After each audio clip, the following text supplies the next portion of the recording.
Assalamualaikum warahmatullahi wabarakatuh. Pada kesempatan kali ini, kami akan mempresentasikan hasil proposal penelitian kami, di mana kami membahas perbandingan efektivitas absorben untuk proses pemurnian biodiesel, di mana absorben ini kami menggunakan 4 jenis, yaitu karbon aktif, alumina, zeolit, dan betonit. Yang diaktifkan asam, yang kami menggunakan metode triosing. Sebelumnya perkenalkan, saya Muhammad Afriza dengan NIM D5251122 dan rekan saya. Saya Muhammad Abdul Majid dengan NIM D500230017. Untuk dosen pembimbing kami yaitu Ibu Insinyur Nur Hidayati, MT PhD, PM Asset Engineering. Kemudian ke slide yang pertama. Ya, untuk slide yang pertama adalah latar belakang dan masalah utama. Untuk latar belakang sendiri adalah dimulai dari biodiesel yang dihasilkan melalui proses transesterifikasi, yaitu dari berbahan minyak jelantah, kenyataannya belum bisa langsung digunakan. Mengapa? Karena biodiesel mentah masih mengandung berbagai macam zat pengotor yang melebihi standar SNI. Sebagai gambaran, kadar air bisa mencapai 813,20 ppm, kadar metanol 4,22% dan kadar gliserol hingga 0,72%, yang semuanya jauh di atas batas yang diperbolehkan. Selama ini, metode pemurnian yang paling umum digunakan adalah metode wet washing atau pencucian dengan air. Namun, metode ini punya kelemahan utama. Dibutuhkan air hingga 80% dari volume biodiesel yang diproses, yang bukan hanya boros, tetapi juga menghasilkan limbah cair dalam jumlah besar yang berpotensi mencemari lingkungan.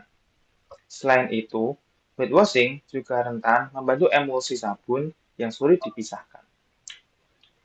Sebagai solusi yang inovatif dan ramah lingkungan, kami wet washing, yaitu adalah pemurnian menggunakan absorben padat yang memiliki keunggulan dengan waktu pemurnian yang lebih singkat, limbah cair minimal, dan efisiensi absorpsi terhadap zat molar lebih tinggi.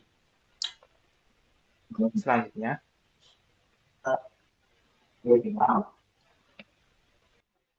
Kemudian untuk karakteristik absorben, nah, mengapa kami memilih 4 absorben ini? Karena kalau dilihat dari karakteristiknya, yang pertama ada karbon aktif. Karbon aktif ini memiliki luas permukaan yang sangat masif, bisa mencapai 3.000 meter kuadrat per gram. Kemudian tugas fungsi aktifnya seperti hidroksil dan karboksil menjadikannya sangat efektif menangkap pengotor polar melalui interaksi asam basa. Selain itu, kemudian alumni aktif. Alumni aktif ini memiliki luas permukaan sekitar 380 meter kuadrat per gram. Kemudian alumni aktif ini bersifat amfoter dan hidrofilik. Mereka gugus aero hanya di permukaannya. Berarti ini menandakan alumni aktif ini memiliki afinitas tinggi terhadap molekul sangat polar seperti air dan gliserol. Selanjutnya, absorben zeolit berbeda dengan dua sebelumnya. Zeolit ini adalah aluminium silikat kristalin 3 dimensi yang bekerja layaknya recursif. Selektivitasnya berbasis ukuran pori, di mana diameter porinya sekitar 4 angstrom. Ini menandakan zeolit ini sangat efektif menyerap air dan metanol karena ukuran porinya hampir pas dengan dimensi molekul tersebut. Yang terakhir ada bentonit. Bentonit adalah mineral lempung berlapis yang unggul dalam ruang antar lapis yang besar. Dengan kapasitas pertukaran kation yang tinggi, target spesifiknya adalah molekul berukuran lebih besar seperti gliserol, sabun, dan asam lambung bebas. Kemudian yang menyatukan dari keempat absorben ini adalah proses aktivasinya. Proses aktivasi 4 absorben ini menggunakan aktivasi asam, menggunakan bahan asam sulfat 1,5 M pada suhu 60 derajat Celcius. Kemudian proses melarutkan ini tujuannya adalah membuka pori-pori yang tersumbat, kemudian melipatkan situs aktif absorpsi, sehingga perbandingan kinerja antar absorben menjadi lebih optimal dan simultan. Next. ya, Selanjutnya adalah rumusan masalah dan tujuan penelitian.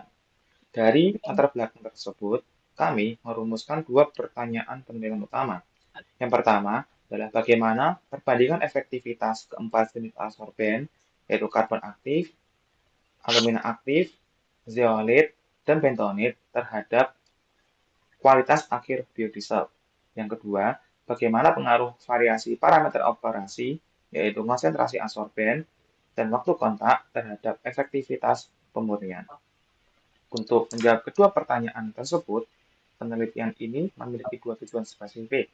Tujuan pertama adalah menganalisis perubahan parameter mutu biodiesel yang meliputi densitas, viskositas, kadar air, angka asam, warna, dan rendemen berdasarkan jenis adsorben yang digunakan.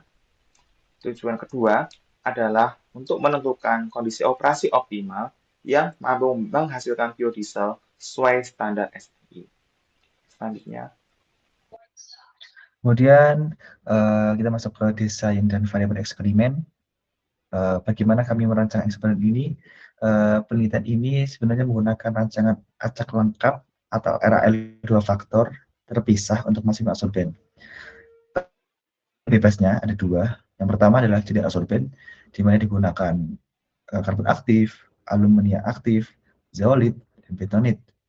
Selanjutnya untuk variabel bebasnya menggunakan konsentrasi adsorben yang divariasikan pada variasi 1%, 2%, 3%, dan 4% berat per volume, serta waktu absorpsi pada variasi 15 menit, 30 menit, 45 menit, dan 60 menit. Kemudian untuk variabel kontrolnya dijaga ketat agar perbandingan antara absorben benar-benar apple to apple. Kemudian volume biodiesel tetap yaitu sebesar 50 mili, pengadukannya konstan 200 rpm, digunakan suhu ruang, dan ukuran absorben seragam yaitu 100 mesh. Kemudian aktivasi asam juga dilakukan dengan prosedur yang identik untuk semua absorben. Selanjutnya adalah variabel terikat. Kami mengukur kualitas biodiesel meliputi densitas, viskositas kinematik, kadar air, angka asam, warna, dan rendemen akhir. Semua ini divalidasi terhadap standar acuan SNI. Dengan 4 jenis adsorben ini, total akan menghasilkan percobaan sebanyak 128, dan data ini memastikan kami mendapat data yang cukup untuk analisis statistik yang valid. Selanjutnya, ya, selanjutnya adalah tahapan prosedur kerja. Prosedur kerja penelitian ini terdiri dari 5 tahapan utama. Tahap pertama yaitu adalah aktivasi asam. Sebanyak 50 gram adsorben diimpregnasi dengan 250 ml larutan H2SO4 1,5 molar. Lalu diaduk pada magnetic stirrer suhu 60 derajat selama 60 adsorben dicuci dengan aquatis panas hingga pH filter mencapai netral, sekitar pH 6 hingga 7. Lalu adsorben dikeringkan pada oven dengan suhu 105 derajat selama 2 jam dan disimpan di dalam besi. Itu adalah karakterisasi adsorben. Sebelum digunakan dalam proses adsorpsi, struktur dan morfologi adsorben dikarakterisasi menggunakan 3 instrumen, yaitu XRD untuk mengidentifikasi struktur kristal, lalu ada XRF untuk komposisi unsur kimia, dan SEM untuk mengamati morfologi permukaan dan struktur pori. Data karakterisasi ini penting untuk menjelaskan mekanisme adsorpsi dari masing-masing adsorben. Lalu pada tahap ketiga adalah adsorpsi batch. Proses ini diawali dengan biodiesel mentah sebanyak 50 mili dimasukkan ke dalam Erlenmeyer. Kemudian adsorben ditambahkan sesuai variasi konsentrasi.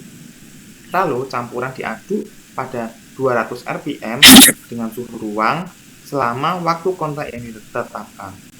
Lalu pada tahap keempat adalah tahap pemisahan. Setelah waktu adsorpsi selesai, residu adsorben padat dipisahkan dari biodiesel cair menggunakan vakum filter dengan kertas saring. Biodiesel filter ditampung dan diberi label kode perlakuan. Lalu pada tahap kelima adalah analisis mutu. Sampel filtrat diuji sifat fisiokimianya. viskositas dengan viskositas aktual. Lalu densitas dengan manometer, kadar air secara gravimetri, angka asam dengan titrasi KOH, dan warna dengan kolorimetri. Lalu semua hasil akan divalidasi terhadap baku mutu SNI. Lalu selanjutnya. Kemudian untuk kerangka analisis data statistik, setelah data diperoleh dari proses tadi, kami menggunakan kerangka statistik 2 tahap. Tahap pertama adalah ANOVA 2 arah dengan jarak signifikan alfa sama dengan 5%. Uji ini bertujuan untuk mengetahui apakah konsentrasi absorben, waktu absorpsi, serta interaksi antara keduanya berpengaruh pada kualitas biodiesel. Jika hasil ANOVA menunjukkan nilai P kurang dari 0,05, artinya F hitung lebih besar dari F tabel. Berarti ada pengaruh nyata dan analisis dilanjutkan ke tahap kedua. Kemudian turunkan multiple range test atau DMRT. Uji lanjut ini memetakan perbedaan nyata antar kombinasi perlakuan, sehingga kami bisa menentukan secara definitif kombinasi mana yang paling optimal. Tujuan akhirnya jelas, kami menentukan kombinasi absorben, konsentrasi, dan waktu absorpsi yang memberikan efisiensi pemurnian paling tinggi dan menghasilkan biodiesel sesuai standar SNI. Ya, adalah jadwal pelaksanaan. Penelitian ini direncanakan berlangsung selama 2 bulan, dari Juni hingga Agustus 2026. Pada bulan pertama, kami fokus pada persiapan alat, bahan baku, aplikasi absorben, dan pelaksanaan proses pemurnian biodiesel dengan dry washing. Lalu, pada bulan kedua, kegiatan beralih ke uji kualitas biodiesel dan karakterisasi absorben dengan XRD, XRF, dan SEM.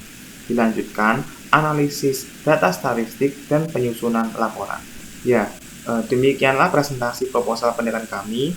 Kami berharap proposal dapat memberikan kontribusi pengembangan metode pemurnian biodiesel yang lebih efisien dan ramah lingkungan, sekaligus menghasilkan data komparatif langsung terhadap 4 jenis absorben dalam kondisi yang sama. Mungkin sekian dari presentasi kami. Apabila ada kesalahan atau kekurangan mohon dimaafkan. Assalamualaikum warahmatullahi wabarakatuh.